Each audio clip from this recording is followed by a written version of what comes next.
कपाल पाल्दैमा कपाल छोटो काट्दैमा त्यस्तो पाल्ने चाहिँ त्यस्तो एकदमै खराब मान्छे हुने चाहिँ होइन होइन। कपाल काट्दैमा पनि त त्यो मान्छे राम्रो हुन्छ भन्ने होइन नि त। मान्छे चाहिँ भित्री चाहिँ एकदम खत्तम छ, एकदम रट्टी छ होइन। भित्र चाहिँ अलिकति छुट्टै टाइपको छ कि मान्छे, तर त्यसको चाहिँ हेयर स्टाइल होइन, ड्रेसअप यताउतिहरू राम्रो हुनुपर्छ। हाम्रो समाजले हेर्ने भनेको त्यस्तो मान्छेलाई चाहिँ एकदम सही है, त्यो मान्छे एकदम ठिक छ है, एकदम ठिक छ है, त्यस्तो भन्दै चाहिँ कि त्यो रहेछ कि हाम्रो समाज चाहिँ। Hello guys, welcome to my blog. सबैजनालाई लस्सु अनि नमस्ते है। जहाँसम्म लाग्छ सबैजना आरामै हुनुहुन्छ, सन्चै हुनुहुन्छ होला। म पनि आजको दिनसम्म त जिउँदैछु। ट्रेन अनि सुजनले यस्तो भिडियो त बनाउँदैन थियो, त्यस्तो लागेर होला हजुरहरूलाई होइन। त्यस्तो केही मान्नु पर्दैन। आजको विशेष चाहिँ के छ भन्दाखेरि के होला त अलिकति डेन्जर मान्छेको इन्ट्री अलिकति बब्बाल तरिकाबाटै हुन्छ हुनु त होइन।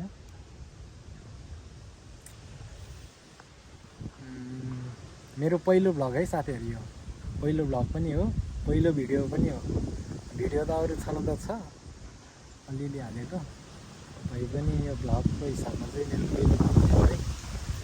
हावा चल्ने अब लास्टै छ। अनि आजको भिडियो बनाउनुको कारण चाहिँ के छ भन्दाखेरि के होला त, गेस गर्नु त, थाहा पाउनु भएन है। त्यसो भए राम्रोसँग सुन्नु है, म भन्छु। आजको भ्लग स्टार्ट हुन्छ मेरो कपालबाट है, कपालबाट। 2 वर्ष पालेको, 2 वर्ष रहर नपुग्दै पनि काट्नुपर्ने स्थिति आयो। त्यस्तै भनौँ न। अब किन काट्नु पर्यो त भन्दाखेरि अब यसको पनि कारणहरू हुन्छ नि त, भित्री कारणहरू, भित्री रहस्यहरू छ, थुप्रै कुराहरू, यस्तो कुराहरू सबैजनालाई लाग्न सक्छ। किन काट्न लाग्यो यसले कपाल? जुम्रो परेर होइन, चाया परेर त्यो नि होइन, के भयो रहर पुगेर होइन। यसको भित्री कारणहरू छ टन्नै। भिडियो पुरा हेर्दै गर्नु, सबै कुराहरू सेयर गर्नेछ है। सो गाइज, फाइनल्ली सैलुन पनि भेट्यो यता, र बाँकी भिडियो चाहिँ भित्र पर्मिसन लिएर मात्र है। अथवा भित्र बनाउन मिल्छ भने त्यो अनुसार बनाउँछु, मिल्दैन भने बाँकी भिडियो काटिसकेपछि हाल्नेछ है।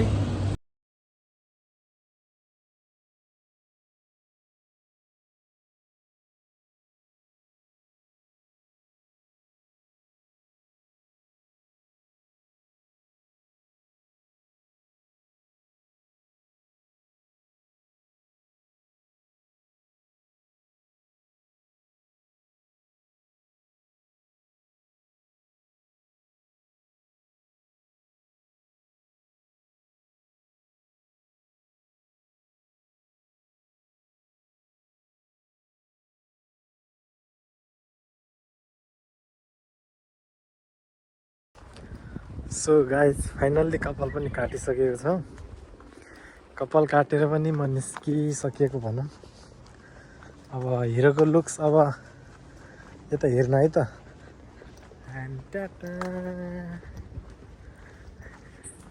अब यस्तो हो पुरै। तर आज कपाल पनि काट्यो, बेइज्जत पनि भयो कि लास्टै। सुनाउँदाखेरि नि आफूलाई नै कस्तो बेइज्जत फिल हुन्थ्यो, के सुनाउने होइन। कपाल काट्यो, निस्किँदाखेरि बाहिरी केटीहरू हेरेर हाँसेर के भन्ने हो।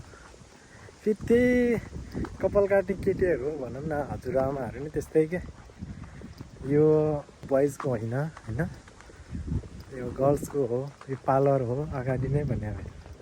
म छिर्दैन थियो। अब पार्लर काट्दै बिचतिर भनिरहेको बुढी आमाले, यो त पार्लर हो नि, यो त केटाको लागि होइन केटीको लागि हो भनेर कपाल काटिसकेपछि बिचतिर भनेर। अब बिचतिर छोड्ने कि के गर्ने अब बुढीले आधी काटिहाल्यो।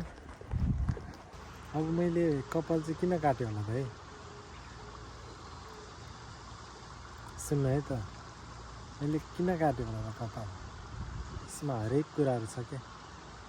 यता घरदेखि गर्लफ्रेन्ड होइन, यता साथी सङ्गी सब, कसैले मन नपर्ने कि लामो कपाल किन हो, कसैले फिटिक्कै मन नपर्ने क्या।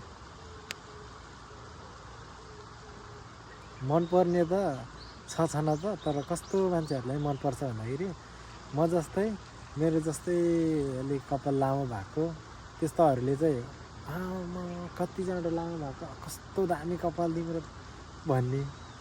अनि अरू सबले 100मा 99%ले चाहिँ त्यही भनौँ न, अलि कस्तो नजरले हेर्ने क्या, यस्तो यस्तो। जहिले जोसँग भिडियो कलमा घरतिर बोल्दाखेरि नि कपाल काट के काट सुहाएन होइन। फाइनल्ली 2 वर्षपछि मैले कपाल काटिदिएँ। अब यही भिडियोबाट सबले हेर्ने छन् होइन, हेर्नु अब बिन्दासमा, अब चिलमा हो यहाँ त्यो त। त्यही हो, अब अरू त के भन्ने खै है।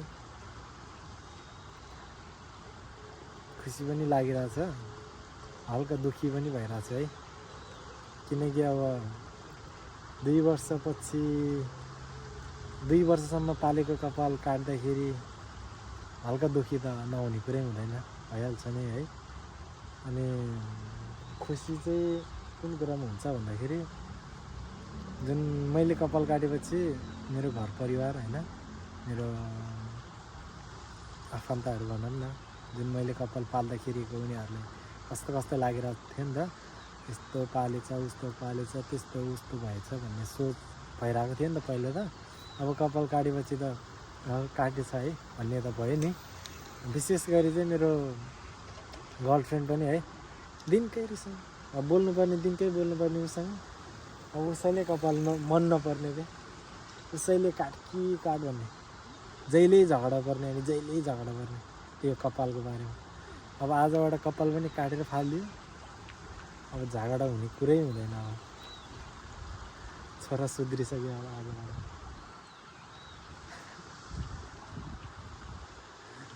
त्यही हो गाइज, अब केही पाउनलाई केही गुमाउनुपर्छ। हुन त अब कपाल पाल्दैमा, कपाल छोटो काट्दैमा, त्यस्तो पाल्ने चाहिँ त्यस्तो एकदमै खराब मान्छे हुने चाहिँ होइन होइन। कपाल काट्दैमा पनि त त्यो मान्छे राम्रो हुन्छ भन्ने होइन नि त, हुँदैन नि त त्यसको त। त्यो कपालले हेर्ने भनेको मान्छेको अलिकति लुक्स के त, लुक्स अलिकति मान्छेको सोचाइ डाइरेक्ट त्यहाँ जान्दैछ क्या। अहो यस्तो लामो कपाल पालेर यो मान्छेको अलिकति हो कि के हो, त्यस्तो सोच्दो रहेछ क्या मान्छेहरूले। अनि मान्छे चाहिँ भित्री चाहिँ एकदम खत्तम छ, एकदम रट्टी छ होइन, भित्रभित्र चाहिँ अलिकति छुट्टै टाइपको छ कि मान्छे। तर त्यसको चाहिँ हेयर स्टाइल होइन, ड्रेसअप यताउतिहरू राम्रो हुनुपर्छ। हाम्रो समाजले हेर्ने भनेको त्यस्तो मान्छेलाई चाहिँ एकदम सही है, त्यो मान्छे एकदम ठिक छ है, एकदम ठिक छ है, त्यस्तो भनिरहेछ कि। त्यो रहेछ कि हाम्रो समाज चाहिँ, माताको। त्यो पनि हो कि एउटा कुरा मैले बुझेँ भोगेँ होइन, थाहा पाएँ, सुनेको पनि छु।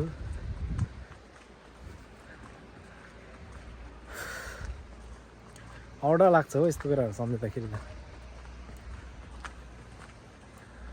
अब केही छैन, यस्तै हो होइन। अनि मैले कपाल काटेर भएको एउटा फाइदा चाहिँ के छ भन्दाखेरि, जुन मान्छेहरूको नेगेटिभ सोच, अलिकति कस्तो कस्तो सोच्ने सोच त्यो हट्यो होइन। त्यो मेरो लागि एउटा फाइदा भयो।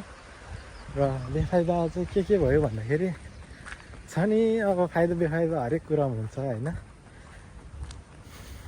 बेफाइदा चाहिँ के कुरामा भयो भन्दाखेरि, पहिला कपाल लामो हुँदाखेरि हुन्थ्यो नि त, अब केटीहरू पनि बोल्नै नखोज्ने होइन, डराउने, भाग्न खोज्ने, त्यस्तो टाइपको थियो पहिला कपाल लामो हुँदाखेरि। अब त कपाल काटेपछि त म ह्यान्डसम हुन्छु भयो होला होइन। अब केटी लाइन लाग्छ मलाई अब सम्हाल्न गाह्रो हुन्छ, मिलाउन गाह्रो हुन्छ, देखाइ त त्यो भयो नि त अब। अनि अर्को कुरा नि म हजुरहरूले देखाउँछु। कपाल चाहिँ एकचोटि कपाल काट्दाखेरि